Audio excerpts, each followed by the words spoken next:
আসসালামু আলাইকুম, স্বাগতম জানাচ্ছি বিবিসি নিউজ আন্তর্জাতিক সংবাদে। শুরুতেই সংবাদ শিরোনাম, এরপর বিস্তারিত। ইরানের পরমাণু কর্মসূচিতে হুমকি তৈরি করার মতো কিছু আছে? ইরানে হামলা করলে ইরাক ফাঁদে পড়তে পারেন ট্রাম্প। যুক্তরাষ্ট্র ইরান আলোচনায় উল্লেখযোগ্য অগ্রগতি। ভেবেছিলাম ভূমিকম্প, পরে শুনলাম বিকট বিস্ফোরণ, কাবুলের বাসিন্দা। দর্শক, এতক্ষণ শুনছিলেন সংবাদ শিরোনাম। এখন বিস্তারিত। আপনি যদি ইসরায়েলের ধ্বংস চান এবং মুসলিমদের পাশে থাকেন, তাহলে ভিডিওতে লাইক করে চ্যানেলটি অবশ্যই সাবস্ক্রাইব করে দিবেন এবং আপনার মূল্যবান মতামত অবশ্যই কমেন্টে লিখে জানিয়ে দিবেন। এখন বিস্তারিত। ইরানের পরমাণু কর্মসূচিতে হুমকি তৈরি করার মতো কিছু আছে? ইরানের পারমাণবিক কর্মসূচি আবারও আলোচনার কেন্দ্রে। যুক্তরাষ্ট্র এই অঞ্চলে বিমান ও যুদ্ধজাহাজ মোতায়েন করেছে, যাতে মনে হচ্ছে তেহরান তাদের পারমাণবিক কার্যক্রম নিয়ে কোনো চুক্তিতে রাজি না হলে আমেরিকা হামলার জন্য প্রস্তুত। ২৮ ফেব্রুয়ারি মার্কিন প্রেসিডেন্ট ট্রাম্প হুমকি দিয়েছিলেন অর্থবহ চুক্তি না হলে খারাপ কিছু ঘটবে। তিনি আবারও বলেন তারা পারমাণবিক অস্ত্র রাখতে পারবে না। বিষয়টি খুবই সহজ। তাদের হাতে পারমাণবিক অস্ত্র থাকলে মধ্যপ্রাচ্যে শান্তি প্রতিষ্ঠা করা যাবে না। ইরান সবসময়ই পারমাণবিক বোমা তৈরির চেষ্টার কথা অস্বীকার করে আসছে। কিন্তু অনেক দেশ একই সঙ্গে বিশ্বব্যাপী পারমাণবিক পর্যবেক্ষণ সংস্থা, আন্তর্জাতিক পরমাণু শক্তি সংস্থা বা IAEA এই দাবির উপর পুরোপুরি আস্থা পোষণ করে না।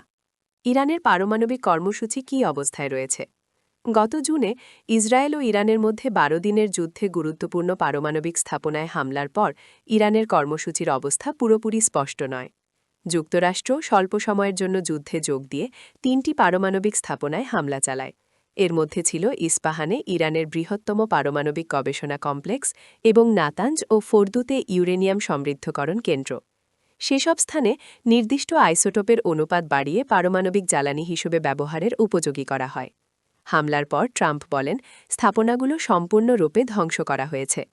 এক সপ্তাহ পর IAEA এর প্রধান রাফায়েল গ্রোসি বলেন হামলায় গুরুত্বপূর্ণ ক্ষতি হয়েছে, তবে সম্পূর্ণ নয়। এ থেকে ইঙ্গিত পাওয়া যায় যে কয়েক মাসের মধ্যে আবারও সমৃদ্ধকরণ শুরু হতে পারে। IAEA এর ধারণা অনুযায়ী ১৩ জুন যখন ইসরায়েল বিমান হামলা শুরু করে, তখন ইরানের কাছে ৬০% পর্যন্ত বিশুদ্ধ ৪৪০ কেজি ইউরেনিয়ামের মজুদ ছিল। এর অর্থ ৯০% অস্ত্রমানের পর্যায়ে পৌঁছাতে প্রযুক্তিগতভাবে খুব কাছাকাছি। অক্টোবরে গ্রোসি অ্যাসোসিয়েটেড প্রেসকে বলেছিলেন এই পরিমাণ ইউরেনিয়াম যদি আরও সমৃদ্ধ করা হয়, তাহলে তা ১০টি পারমাণবিক বোমা তৈরির জন্য যথেষ্ট। নভেম্বরে ইরানের পররাষ্ট্রমন্ত্রী আব্বাস আরাগচি দ্য ইকোনমিস্টকে বলেন ইউরেনিয়াম সমৃদ্ধকরণ এখন বন্ধ হয়ে গেছে।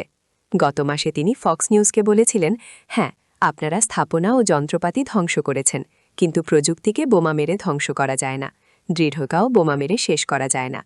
জানুয়ারিতে গ্রোসি রয়টার্সকে জানান IAEA ইরানের ১৩টি পারমাণবিক স্থাপনা পরিদর্শন করতে সক্ষম হয়েছে, যেগুলোতে হামলা করা হয়নি।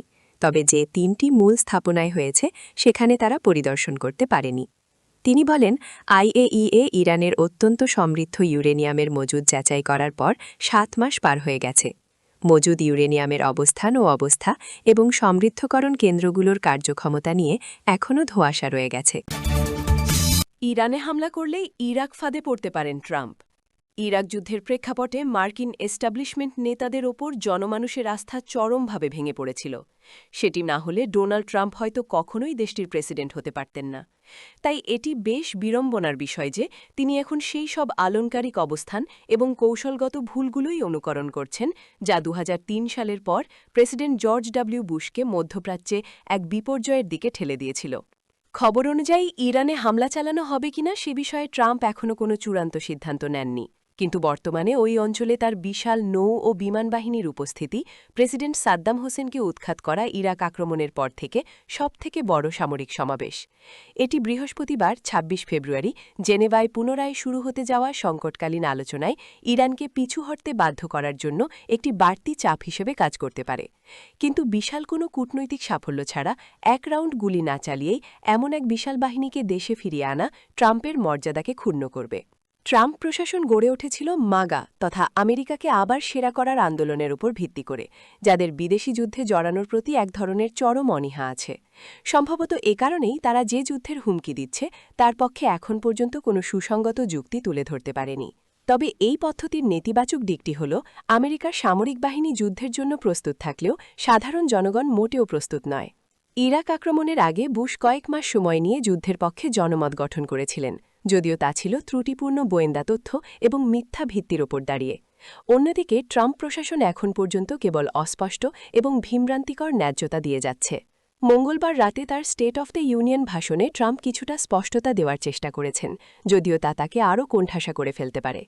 তিনি প্রথাগত প্রেসিডেন্টের মতোই সতর্কবাণী উচ্চারণ করে বলেছেন যে ইরানকে কখনোই পারমাণবিক বোমা তৈরি করতে দেওয়া হবে না। তবে তার এই বক্তব্য তার উদ্দেশ্য এবং সততা নিয়ে সন্দেহ জাগিয়েছে, কারণ গত বছরই তিনি দাবি করেছিলেন যে তিনি তেহরানের পারমাণবিক কর্মসূচি নির্মূল করে দিয়েছেন। ট্রাম্প ইরাকে ইরান ঘনিষ্ঠ ছদ্মবেশী বাহিনীর হাতে শত শত মার্কিন সৈন্যের মৃত্যুর কথাও তুলে ধরেন। এছাড়া তিনি ইরানি বিক্ষোভকারীদের উপর সাম্প্রতিক নৃশংস দমনপীড়নের নিন্দা জানান, যেখানে হাজার হাজার বেসামরিক মানুষ নিহত হয়ে থাকতে পারে। ক্ষেপণাস্ত্রের ধাঁধা। তবে ইতিহাসের প্রতিধ্বনি সবথেকে জোরালো হয়ে ওঠে যখন তিনি ইরানের ব্যালিস্টিক ক্ষেপণাস্ত্রের দিকে নজর দেন।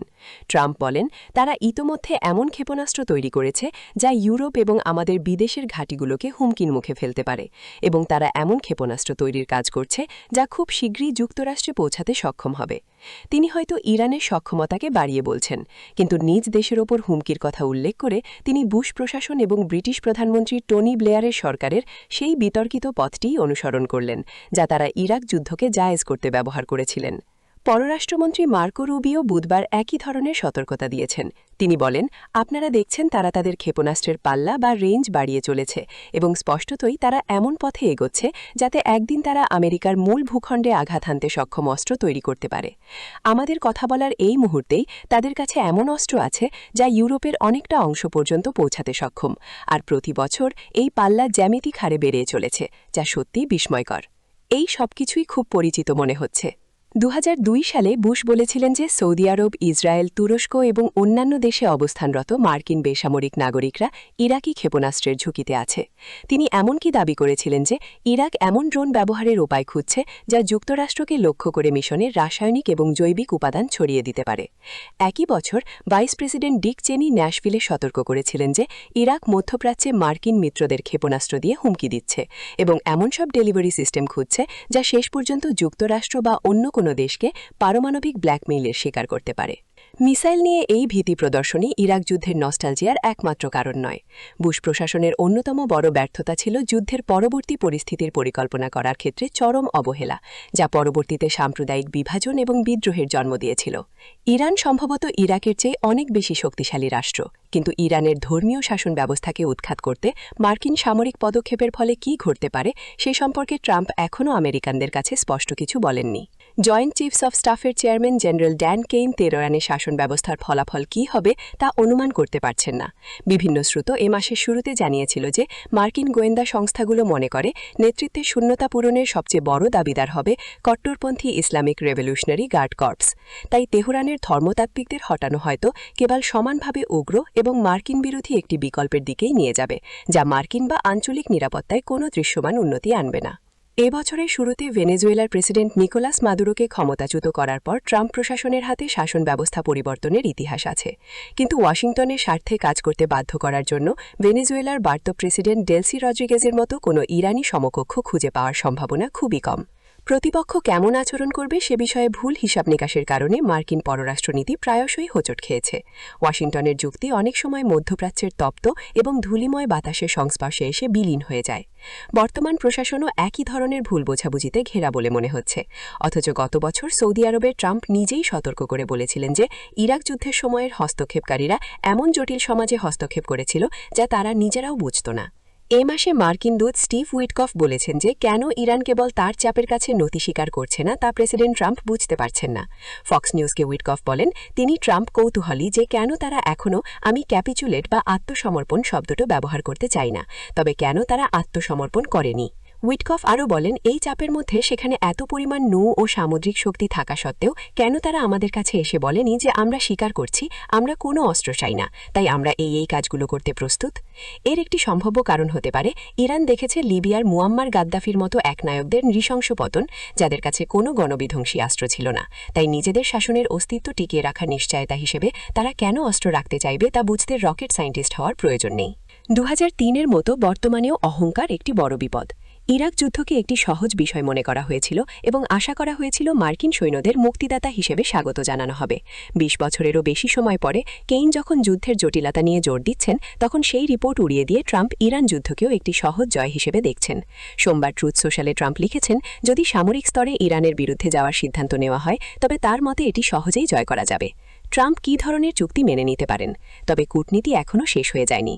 উইটকফ এবং ট্রাম্পের জামাতা তথা ফ্রিল্যান্স ফিক্সার জ্যারেড কুশনার ওমানের মধ্যস্থতায় ইরানি আধিকারিকদের সঙ্গে বৃহস্পতিবারের আলোচনায় নেতৃত্ব দেবেন বলে আশা করা হচ্ছে। কূটনীতির ফলাফল নির্ভর করতে পারে ইরান ট্রাম্পকে এমন কোনো ছাড় দিতে প্রস্তুত কিনা যা তিনি একটি বড় ধরনের জয় বা আত্মসমর্পণ হিসেবে প্রচার করতে পারবেন। তেহরান ইউরেনিয়াম সমৃদ্ধকরণ বা অস্ত্র তৈরির উপাদানের মজুদ কমানোর বিষয়ে সমঝোতার কিছু ইঙ্গিত দিয়েছে, কিন্তু ক্ষেপণাস্ত্রের বিষয়টি এই চুক্তির পথে বাধা হয়ে দাঁড়াতে পারে। যুক্তরাষ্ট্র ইরান আলোচনায় উল্লেখযোগ্য অগ্রগতি।